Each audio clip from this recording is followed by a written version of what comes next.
kanisa letu tukufu la PAG likiongozwa na overseer rafiki yangu pastors na viongozi mbalimbali, jamii ambayo imefiwa ya Shosho Agnes na wananchi wote ambao wamefika hapa kusema poli hapa Madea. Nasema Bwana Yesu asifiwe. Wandu vi Madea mirembe cha Shosho Agnes. Bwana Yesu asifiwe. Kwa sababu ya masaa mimi sitasema sana.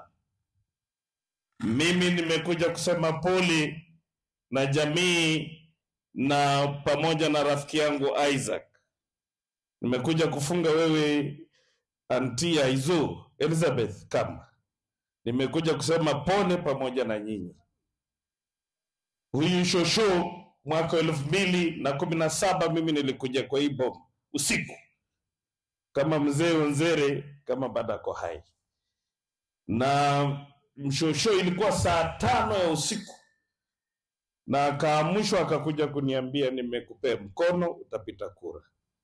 Shosho nilipita kura na nimekuwa rafiki wa hii boma mpaka nikaandika kijana hapa akakuwa ward manager wangu. Wako wapi huyu?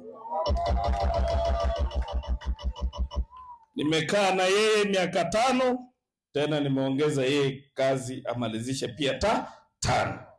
So unaona mimi ni rafiki mzuri. Angekuwa mtu mwingine angeandika huyu kijana kweli. Bas, jambo lingine hapa Madea, mimi nataka kuwarudishia shukrani sana watu wa Madea. Nyinyi sijui mlibarikiwa na mnanipenda bure. Nyinyi wa mwaka wa 17 mlinipa kura 92%. 2017 out of around 530 something votes mlinipa kura 492 2017.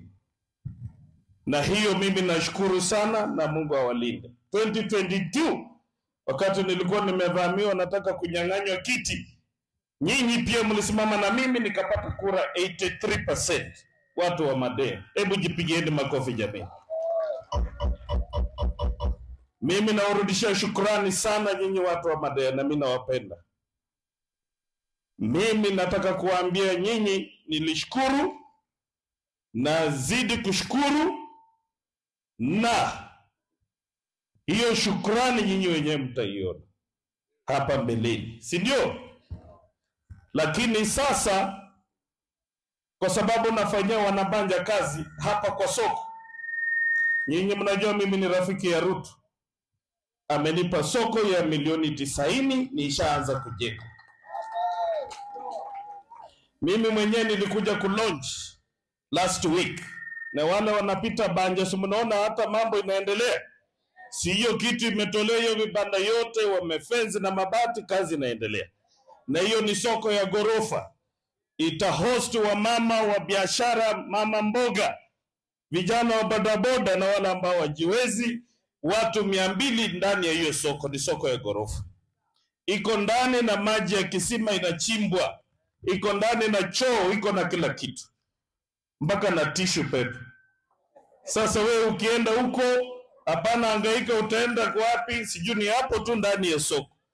Na pia iko hata wewe mama kama unauza mboga na nini na uko na mtoto mdogo, iko mahali ya watoto kuchezea, iko na maofisi. Na mimi nimeambia chairman wa soko asiende kuchukua watu wa suti kama mimi ati anaweka hapo, anafukuzwa wamama wamekuwa kifanya hapo. Hiyo sitakubali.